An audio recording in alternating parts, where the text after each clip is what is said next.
we have with us the superstar of Indian cricket. Breaking records and setting scoreboards on fire seems to have become a norm with him. Not just in T20s, but ODIs and Test cricket too. He does a huge amount of good for the less privileged children and for various NGOs through his foundation. We have with us the amazing Virat Kohli.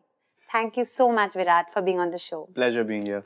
I'm really touched because I know how much good work you're doing. I actually want to start by going back in time to when you were a little boy. What kind of child were you? I'm the youngest of 3 children. I have an elder brother, elder sister, so I was probably, the most pampered one. Pretty naughty kid, pretty sharp as well, but I think I was the naughtiest of the 3 siblings at home. So your passion for cricket, did it develop quite young or did you grow into it?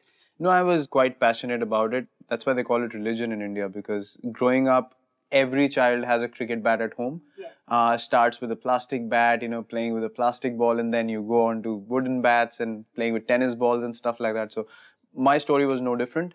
Of the memories I have from childhood, from wherever I can remember, I remember myself always wanting to play cricket. And even before that, my parents told me that I always wanted someone to throw a ball at me so I can hit it. So how open were your parents to your passion for cricket? Did they really encourage it from a young age? When did you sort of get into it more seriously? When you're really small, obviously you have something that you really like and you want to do it most of the time that you have. Yeah. But the bigger challenge is how you balance it out with studies as well, because that is supposed to be such an important factor, not just getting educated, but to get marks. Yeah. Is the one thing that children are always pressurized and pushed for. Yeah. My father was a lawyer.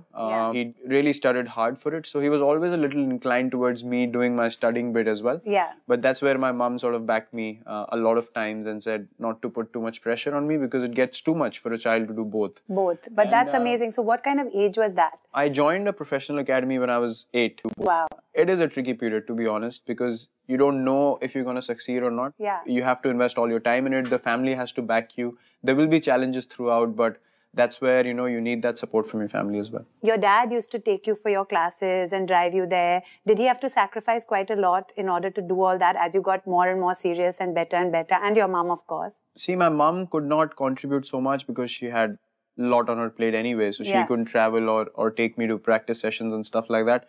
My father used to do it most of the time. When my brother had time, he used to, take me to games and practice sessions. So basically, I was looked after, by my family throughout. But those initial years are very tough because when I joined the academy, till about 5 years, I did not get to play state cricket from where your professional career actually starts. So those 5 years were really tough for the family in terms of what's going to happen, whether he's going to make it or not. He's compromising on his studies as well. But that's where the child also needs to be sure of what he really wants to do. I think that's amazing to have that at that young age because it's not always easy to know. And I think there are few people who actually have that burning passion and want to follow it single-mindedly. And then the hard work, of course, that goes with it and the support of everyone else. I got support from all ends, although my sister was always pushing me to study more. It was her responsibility to make sure I study properly. That for me was a bit of a challenge initially, but eventually when they understood that I'm doing what I'm doing, I love it, I'm working really hard. And you're doing very well. It's all result based, right? Yeah. Exactly what you said, it's a two-way thing. It's a give and take where the parents show trust in you. But at the same time, you need to show them that you're working hard and you're actually making a difference. You're not taking anything for granted. Now, everything was going great. You were doing so well. When your father passed away, that was a big blow for you and for the family. How did you deal with that? See, honestly, that's probably the toughest thing I've faced till now when I was growing up because, as I said, he was the one who supported me throughout and whatever I wanted to do. And then he saw me, get better and do better in all the games that I played. And then I got to play for the state team, which is the Ranji Trophy, which is the first class level. It's supposed to be a big break for any cricketer. I was playing with, some of the people that have represented the country and, I was so happy that I'm getting an opportunity to do that. And in the very first season, he passed away. He had health issues. And so it's a classic case of, things come to you at different times in different ways. And that for me was a shock when it happened, but it taught me a lot in terms of how important, it is to be focused and be honest with what you're doing.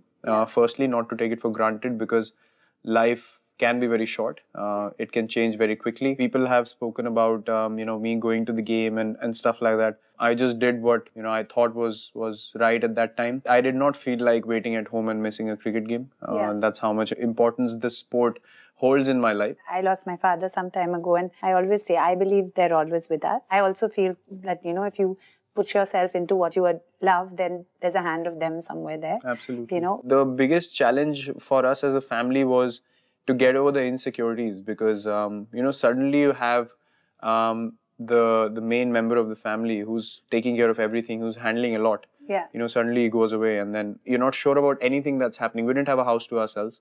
We were staying on rent at that time. So things became a lot more difficult from that point of view. And obviously as a kid growing up, you've given up on studies, you're not focusing on that at all. Sometimes you felt, what if I don't succeed in cricket? I haven't studied enough. So all those insecurities start creeping in when you have a disaster like that. Yeah. But, things sort of made their own way in terms of me getting a break 2 years after that in the Indian team. It gave me a motivation, but I wouldn't say it was 100%, clear vision.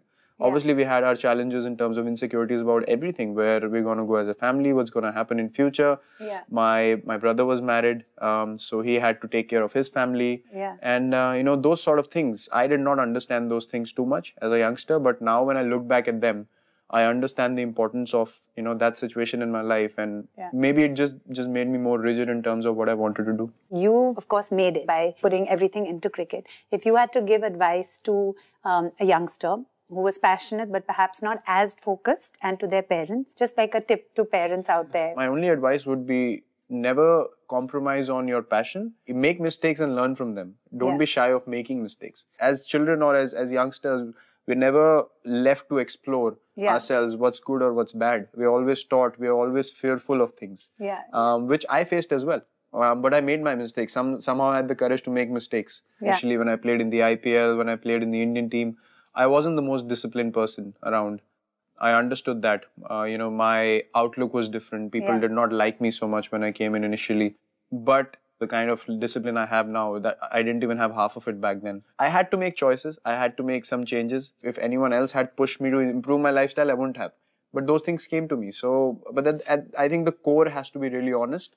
The other things can be taken care of. That's amazing. And also, I think you're doing a fantastic job with giving back. And just like you said, a lot of times if people achieve a certain level, they may become complacent. But it seems that you are going the other way and doing a lot for charity through your foundation, doing a lot for the aged as well. Mm-hmm. So would you like to tell us a little bit about the Virat Kohli Foundation? The foundation focuses on helping the underprivileged because I felt like I was from a middle-class family, so I probably had enough finances for me to go out there and buy kit or, get the right kind of facilities to practice. But someone might have, great talent, but he just doesn't have the infrastructure or the support around him financially to get up there and to practice, to go to the next level. And the old age home was an initiative that it was actually informed to me by someone. I was, very happy that I went there actually to make even 1% difference in their lives, or give them happiness, or give them some sort of support, or a hope is all that you can do. And that's exactly what I felt after going there. That's really, really inspirational, really wonderful. And I wanted to tell you that on the show we're also running an auction to raise money for an NGO of our celebrity guest choice. Mm-hmm. And in order to do that, we'd like you to pick a piece of furniture from here. Okay. And then you have to sign that piece of furniture, and you can choose what NGO or what organization you'd like to donate the proceeds of the auction to. Okay. So your time starts now to find the furniture. It's in this direction.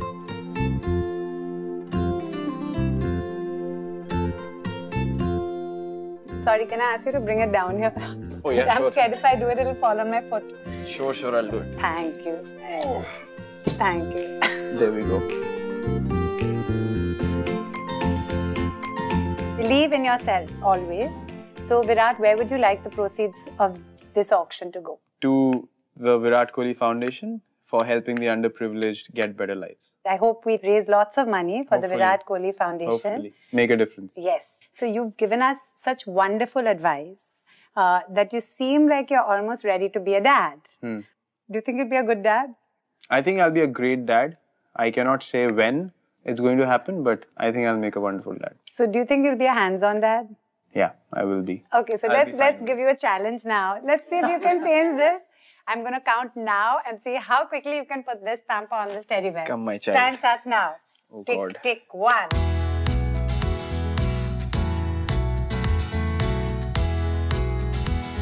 Arey wow, this is pretty easy. I think I'll be great at it. Tick, 10, super, well done. My child is ready. I mean, it is ulta, but that doesn't matter.